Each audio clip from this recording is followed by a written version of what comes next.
జై శ్రీరామ్ అందరికీ నమస్కారం వెల్కమ్ టు న్యూస్ అఖండ నేను మీ కస్తూరి శ్రీధర్ మిత్రులారా మన మరో శత్రు దేశమైనటువంటి బంగ్లాదేశ్ గురించి ఒక మంచి మసాలా న్యూస్ అయితే తీసుకొచ్చా సూపర్ గా ఉంటది న్యూస్ అయితే ఓకేనా ఇప్పుడు మన భారతదేశానికి పాకిస్తాన్ చైనా ఎలాగో అలాగే ఈ బంగ్లాదేశ్ కూడా శత్రు దేశం అన్నమాట అదే స్వామి బంగ్లాదేశ్ ఈ దరిద్రపు గొట్టు బంగ్లాదేశ్ గురించి మనం చాలా సార్లే చెప్పుకున్నాం ఈ బంగ్లాదేశ్ లో ప్రజలతో సమానంగా ఆకలి పేదరికం దరిద్రం అంతా కూడా పెరుగుతూ ఉంటుంది అనమాట అవన్నీ కూడా ఒకదాంతో ఒకటి పెనవేసుకొని ఉంటాయి పెనుమావుల మాదిర సరే ఇదంతా కాదనుకున్నా కూడా ఈ బంగ్లాదేశ్ వచ్చేసి మన పురుగునే ఉన్నది పైగా మన ద్వారానే ఈ బంగ్లాదేశ్ సృష్టించబడింది అనమాట పైగా ఈ బంగ్లాదేశ్ యొక్క పాలకులు గతంలో మన దేశంతో స్నేహంగా ఉండడంతో ఇన్నాళ్ళు కూడా ఈ బంగ్లాదేశ్కు సాయం చేస్తూ వచ్చినాం ఏమే సరే అది వాళ్ళ అవసరం కోసం కూడా మనతో సన్నిహితంగా ఉండి ఉండొచ్చు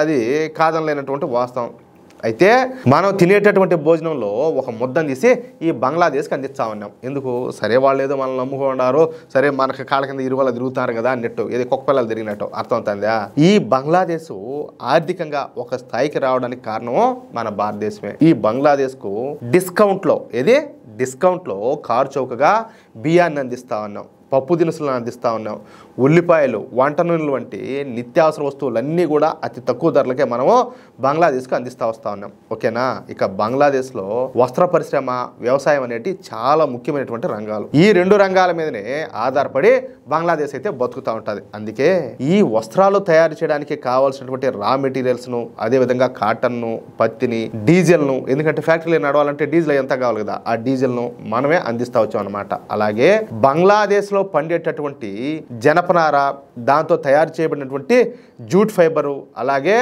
ఓవెన్ ఫ్యాబ్రిక్స్ అలాగే ఫ్లాక్స్ యాన్లు కూడా మనం దిగుమతి చేసుకునేవాళ్ళం అంటే బంగ్లాదేశ్కు మనం అతి తక్కువ ధరలకు ఈ నిత్యావసర వస్తువులను అదేవిధంగా రా మెటీరియల్స్ను అందజేస్తా మనం బంగ్లాదేశ్ నుంచి ఎక్కువ ధరలకు బంగ్లాదేశ్ ఉత్పత్తులను కొనుగోలు చేసేవాళ్ళం అనమాట ఏమే అంటే బంగ్లాదేశ్కు ఉన్నటువంటి అతి పెద్ద మార్కెట్ మన భారతదేశమే ఇక్కడ ప్రాబ్లం వచ్చింది కూడా ఇక్కడనే మనం మంచితనం ప్రదర్శించినాము మంచితనానికి కూడా ఒక హద్దులు అనేటివి ఉండాలి అవునా కదా మంచితనం మితిమిరిపోయింది అనుకో మనం రోడ్డు మీద పడాల్సి వస్తుంది ఏమంటారా సరే మనం రోడ్డు మీద పడకపోయినా కూడా ఆ వాళ్ళోళ్ళు కొంచెం కడుపు నిండితే ఏమవుతారో పొగురు పెరుగుతుంది ఇప్పుడు ఈ బంగ్లాదేశ్ జరిగింది కూడా అదే ఏమే తద్వారా బంగ్లాదేశ్ ఏంటంటే ఆర్థికంగా బాగా స్ట్రాంగ్ అయిపోయింది అలాగే భారత్ నుంచి ప్రవహించేటటువంటి నదుల్లో అత్యధిక శాతం నీటిని మనం బంగ్లాదేశ్కే కేటాయించినాం అందుకే బంగ్లాదేశ్లో 65% ఉన్నటువంటి భూములు వ్యవసాయ భూములుగా ఉంటాయన్నమాట ఇది ప్రపంచ రికార్డు మరే దేశంలో కూడా 65% వ్యవసాయానికి అనువైనటువంటి భూములు ఉండవు ఏమే అవి ఒక బంగ్లాదేశ్లో తెప్పించి అంటే ఇది మనం బంగ్లాదేశ్కి వేసినటువంటి ముష్టి అంతే కదా ఇప్పుడు బంగ్లాదేశ్ ముందు వచ్చేసి పాకిస్తాన్లో భాగంగా ఉన్నింది ఇప్పుడు పాకిస్తాన్ వాళ్ళు వచ్చేసి వీళ్ళలో రాసి రంపాన్ని పెడతా ఉన్నారు వీళ్ళని చంపుతా ఉన్నారు కొడతా ఉన్నారు ఆడవాళ్ళ మానాలు తీస్తా ఉన్నారు ప్రాణాలు తీస్తా ఉన్నారు ఇన్ని దారుణాలు జరుగుతున్నాయి కాబట్టి వాళ్ళ చెర నుంచి మనం వీళ్ళకు విముక్తి కల్పించి వీళ్ళకు స్వాతంత్రాన్ని చేసి పెట్టింది ఎవరు భారతదేశమే అవునా కాదా అయితే బంగ్లాదేశ్ ప్రజలు ఇవన్నీ కూడా మర్చిపోయినారు విశ్వాసం లేని జాతి కదా అది మర్చిపోతుంది మత పిచ్చితో కొట్టుకొని చచ్చా బంగ్లాదేశ్లో ఉన్నటువంటి మన హిందువులపైనే అమానుషంగా దాడులు చేశారు హత్యలు చేశారు ఆడబిడ్డలను మానభంగాలు చేశారు ఇళ్లను తగలబెట్టారు షాపులను లూటీ చేశారు అంటే హిందువులకు ఎంత డ్యామేజ్ చేయాలో అంతా చేసినారు చెప్పాలంటే ఇంకా చేస్తున్నారు కూడా అంటే వాళ్ళ పైశాచికత్వాన్ని వాళ్ళ ఆపల వాళ్ళ రాక్షసత్వాన్ని వాళ్ళ ఆపల అది కొనసాగిస్తానే ఉన్నారు కానీ ఈ మత పిచ్చి మొండా కొడుకులకు తీరలా చెప్పినా కదా వీళ్ళు మన దేశాన్ని కూడా మన భారతదేశాన్ని కూడా సవాల్ చేయడం మొదలుపెట్టారు అంటే ఎట్టా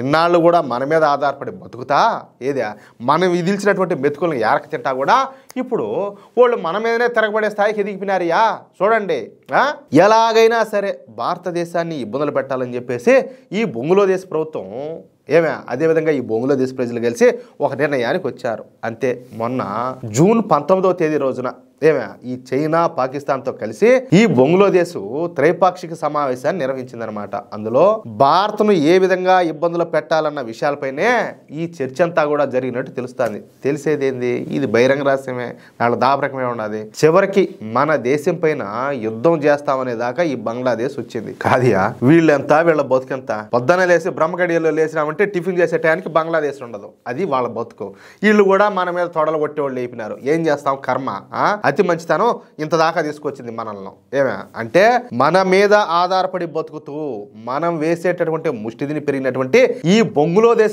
ఊరకొక్కలు ఇప్పుడు మన మీదకే మోరుగుతున్నాయి. ఏమే దీంతో ఇప్పుడు మన మోడీ ప్రభుత్వం మరొక కీలకమైనటువంటి నిర్ణయాన్ని తీసుకునింది. ఇంతకు ఆ నిర్ణయం ఏందో తెలిసిన, బంగ్లాదేశ్ కు చెందినటువంటి ఉత్పత్తులను బ్యాన్ చేసేయడం. చూడండి, కట్టె దెమ్మ తిరిగిపోవాలన్నట్టు అటు నిర్ణయం అనమాట ఇది. బంగ్లాదేశ్ లో దాదాపుగా లక్షల కుటుంబాలు ఈ జనపనార, అదే విధంగా నేసినటువంటి బట్టలు, అవిసెనారతో చేసినటువంటి నూలును తయారు చేసి వాటిని మన దేశానికి ఎగుమతి చేసి బతుకుతూ ఉంటారు. ప్రతి సంవత్సరం కూడా బంగ్లాదేశ్ దాదాపుగా 2 లక్షల టన్నుల జనపనార పండిస్తూ ఉంటది. ఈ జనపనార పంట నుంచే పైన చెప్పినటువంటి వాటిని తయారు చేస్తారన్నమాట. దీంతో ఇప్పుడు మన మోడీ ప్రభుత్వం ఈ బంగ్లాదేశ్ నుంచి వచ్చేటటువంటి జనపనార, అదే విధంగా నేసిన బట్టలు, అవిసెనారతో చేసినటువంటి నూలు పైన బ్యాన్ విధించింది. ఇక నుంచి ఈ ఉత్పత్తులను కొనుగోలు చేయడానికి వీల్లేదని తక్షణమే ఈ ఆదేశాలు అమల్లోకి వస్తాయని చెప్పేసి తేల్చెప్పింది. అంతేకాకుండా పరోక్షంగా కూడా ఈ బంగ్లాదేశ్ ఉత్పత్తులు భారత్లోకి రావడానికి వీల్లేదని చెప్పేసి ఆదేశాలు జారీ చేసింది.